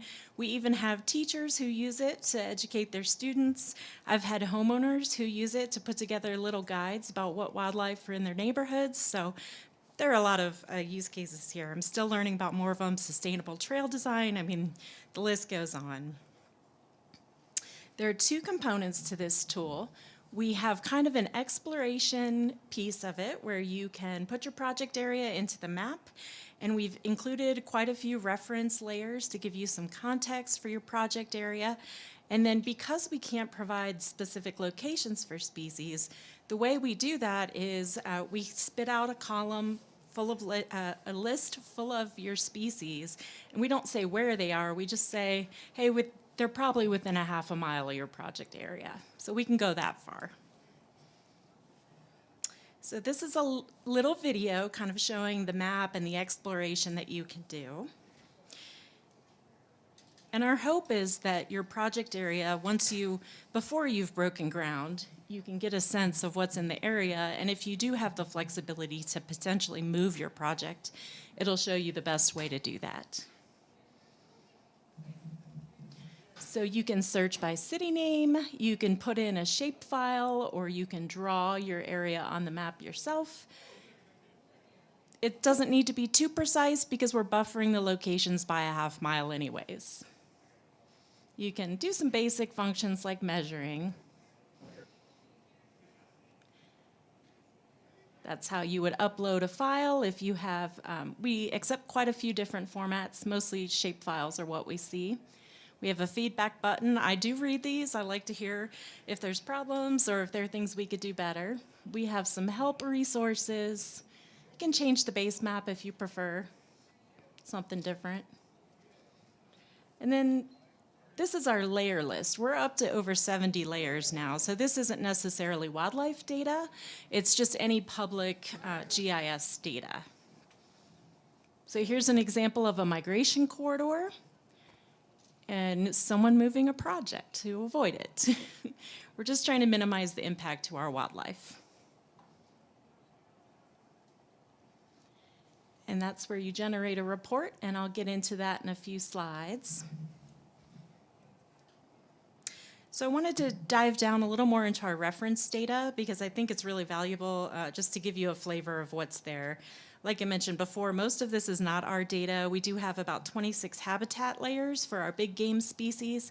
We're concerned not just with our state-sensitive species, but also, you know, people love mule deer and elk, so we're looking out for them as well. So the report is basically the way that you actually see the wildlife data. That's the only way we could figure out how to do it without compromising the locations. The report has quite a few components. It links to our field guide, which gives you a little more information about the species if you don't recognize it, and to our wildlife action plan, which is kind of how we manage our species.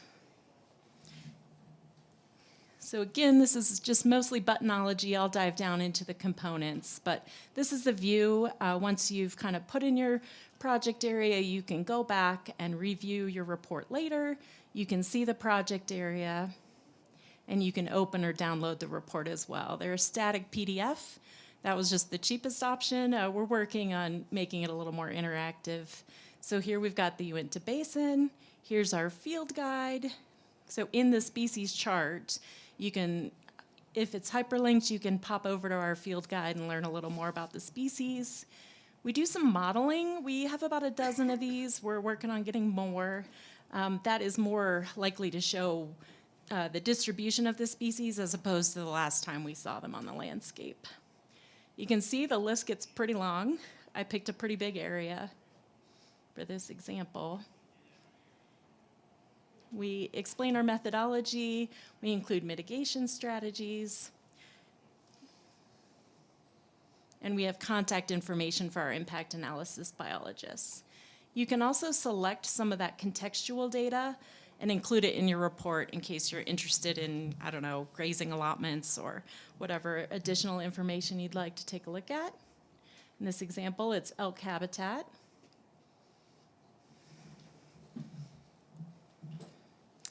And then to dive down a little deeper into our report content, I mentioned those species distribution models. You only learn so much from, okay, someone saw a butterfly here in 1970. The information we provide is the last time we saw them in this specific location, but these distribution models give you a better sense of where they're more likely to be in general. And then in the center there, we've got our field guide again, and I'll move on. For our report content, we also include our impact analysis contact information. Again, we want to talk to you. We just want to kind of come to the best solution for everyone. We include our mitigation strategies because we understand that often you don't have flexibility to move your projects, but maybe you can change the time that you break ground, or maybe you can just be more aware of the resources in the area. So these are just suggestions to kind of mitigate the impact on the species. We also have another tool that is nested within this tool that does provide the specific locations. They're not buffered at all. And the way that we handle this is through data sharing agreements, and it's available to our partners who are working towards some of the same goals that we have. This is not available to the public, it's our partners. So this is just a thank you slide to all of our sponsors. You'll recognize quite a few of those icons, I'm sure. And these are more of our partner, not our funding partners, but people that we work with and who we've seen using the tool. It's been really interesting to see all of the different applications. We even had the United Nations participate in a webinar on this to kind of look at how we're dealing with protecting our wildlife. And then, as always, here's another QR code, but please reach out if there's data that you'd find helpful to your project planning. We're somewhat limited in the layers that we can add. We can't add slope, which I know would be very useful. We're limited to vector data, so rasters are a little complex.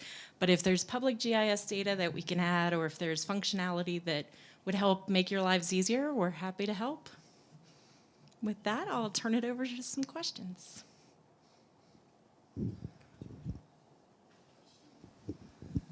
We'll start over here. Hi there, Jared Bigler, Frontier Resources. I'm wondering if this database is linked with the U.S. Fish and Wildlife Service Ecological Services and their IPACs. I'm really glad you mentioned that. So every page in our report is stamped not for consultation, and that's because we do defer to the Fish and Wildlife Service for federally listed species. Any federally listed species is automatically considered a state of Utah species of greatest conservation need. So there is some overlap there, but we definitely defer to them on federally listed species. We do keep up with their statuses, but they're the authority, obviously. And the consultation topic is kind of interesting. You're probably familiar with one of the bills that worked its way through this session, looking to encourage consultation with DWR. We do not consider this formal consultation, but it is a good first step. So my question, I saw a noxious weed layer on there. Yes. Where does that information come from, and is there a way that we can submit new points to update it? That's great. We love to collect data, and actually that's an enhancement that's on my list, is a capability to upload data, because we know a lot of people are going out and getting surveys for wildlife, especially when they're a federally listed species. But to specifically answer your question, that's Utah Department of Agriculture's layer, and so I'm just pulling it in from them. I don't know if they actually welcome submissions. I would guess that they do. I can take your information and connect you with the data owner.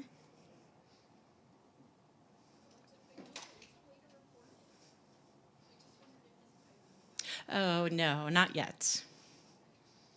Well, probably never, actually, because we want data about wildlife. We defer to the Department of Ag on noxious weeds.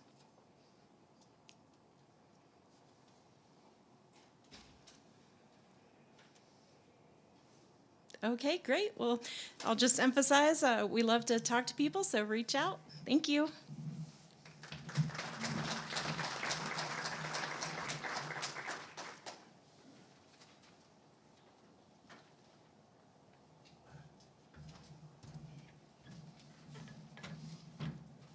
Okay, thank you, Maeve.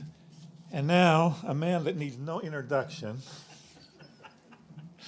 Dr. Seth Lyman with the Utah State University and Uinta Basin Ozan Working Group. We appreciate all the effort he does out here, and we have him speak to us often because it's something we're so concerned with out here. So we appreciate your time and effort. Thank you, Doctor. If I need no introduction, it's only because I won't go away. I just have a few slides, though, this time. So and all I'm going to talk about is kind of what happened with air quality this last winter. As you know, wintertime is our time where we are most concerned about air quality in the Uinta Basin. This is the regulatory monitoring stations in the basin. Unfinalized data, but I don't think it should change very much for this past winter, December through March 15th. And you can see I've got the red dashed line at the top. Oh, somehow my label for the red dashed line didn't come in on the slide, but that's the EPA standard of 70 parts per billion, and we stayed well below that. And if you're wondering why, well, it's because we didn't have any snow on the ground this winter, and I'll stop with that in just a second, but I thought maybe one winter is nice that doesn't have high ozone, but it's more important to look at the trend, I think, and this is the trend. Design value is what EPA calls the official metric that they use to determine whether we're in compliance. It's a 3-year average of averages, and we can get into that if you have questions, or I'll probably ask Sheila to explain that if you have questions. But this shows, so if it says 2010, the spot for 2010 would be 2010 through 2012, because it's the 3-year average, and you can see it's been improving over time, not just this winter. So 2022 through 24, since it's 3 calendar years, that's the most recent. Well, I guess now we have 2025, and I haven't calculated that in, but when I expect will look more like this as we go forward. I'm just making up the last number here based on 2020, when we also had 3 years of good data, because 2023 we had quite a bit of high ozone, and then we've had, so that's winter 2022, 23, and then the next 3 winters after that have been good as far as winter ozone goes, and so it looks like we're continuing to go in the right direction. What I want to emphasize is that that doesn't mean that we can't have high ozone. If we have another winter with plenty of snow on the ground throughout the Uinta Basin, I think we can expect we will have some ozone buildup. But what we also know, and I've presented on in the past, is that as far as emissions that cause ozone, we've been moving in the right direction for a number of years, and that's why we see this trend over time. Some of it is, that trend can be explained away, I guess, by meteorology, but some of it we know from different analyses we've done is because the emissions picture is improving. Less air pollution is coming into the atmosphere, especially from the oil and gas industry in the Uinta Basin over time. And there's a whole bunch of ways that we are looking at that. One Sheila and I were talking about just at the break is the compliance inspectors in the Uinta Basin are seeing fewer emission plumes when they do inspections on oil and gas wells. There's a pretty dramatic change that way. And anyway, so we're going in the right direction. I don't think we're quite there yet, but we had a great winter. So I think that's all I have to share at this time. And contact me if you need to or want to. Thanks.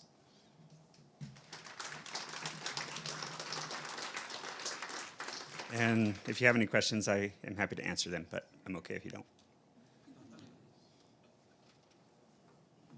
Great.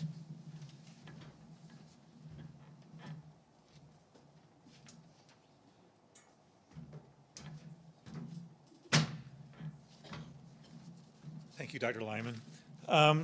Now's our time for some public comment for anyone that wants to have some issues they want to bring before this group.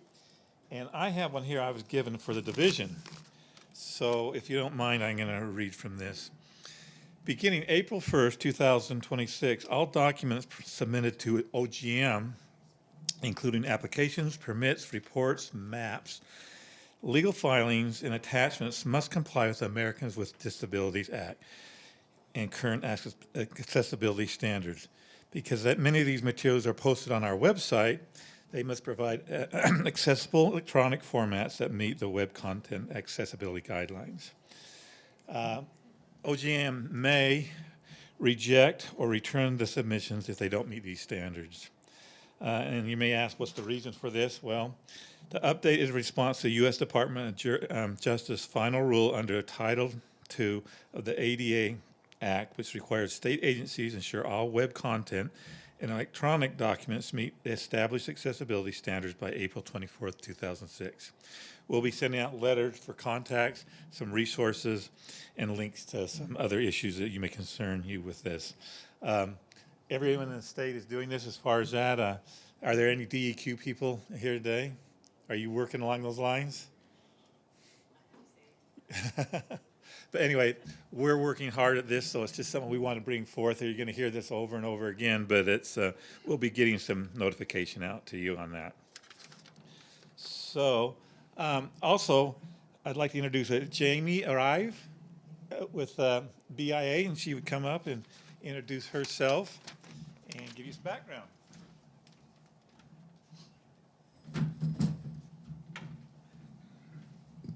Hello, everybody. My name is Jamie Arrive. I work with BIA Uinta Agency in Fort Duchesne. I'm the Natural Resource Officer for our agency, and I just wanted to announce or make sure everybody remembered to update their PUPs, pesticide use permits, for any work that's going on tribal lands. If you're working with a contractor, they need to have a PUP. If they have a PUP through BLM, they still need to have one through BIA. They're two different things. So if you guys can talk to your contractors, make sure that they have them updated for 26, and then the reporting will be like January, February 27. And if they need those, they can shoot me an email. And I think that's it. Thank you. Do they have your email? Or? It's just jamiearrive@bia.gov, JAMIE.arrive, ARRIVE, @bia.gov. Okay, thank you.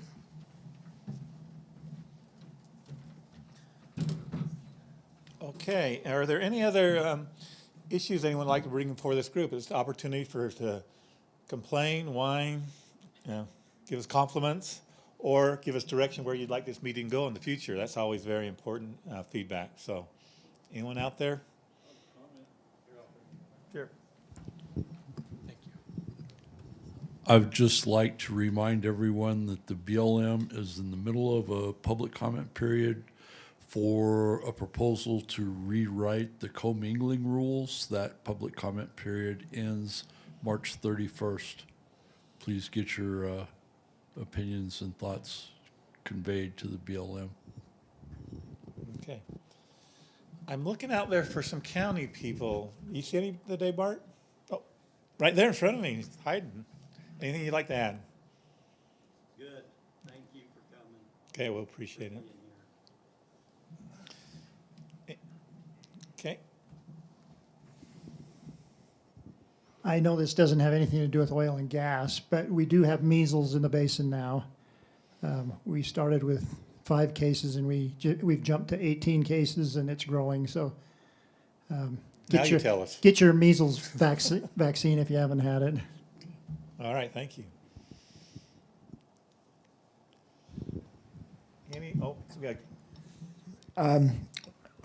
Vernal's, if you're looking for something to do this weekend, Vernal has a great home and garden show this weekend, Friday and Saturday.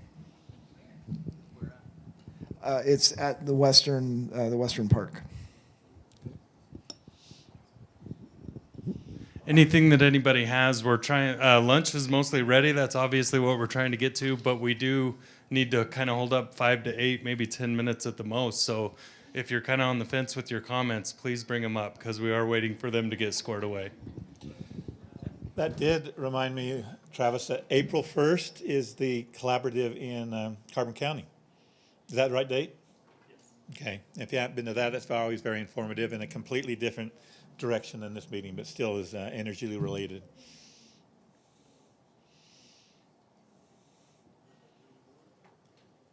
Nothing else?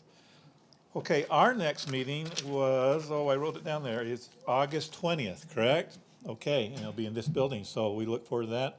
Feel free to give us some feedback or some information, which direction you'd like this to go. I hope this has been informative, and we appreciate you supporting us. With that, we'll just sit tight till lunch is ready, and we'll go with that, okay? Yeah, if you can give us about 10 minutes, because the meeting's ending just a little bit early. They're scrambling to get stuff prepared, but we'll be there in just a moment. Okay, thank you.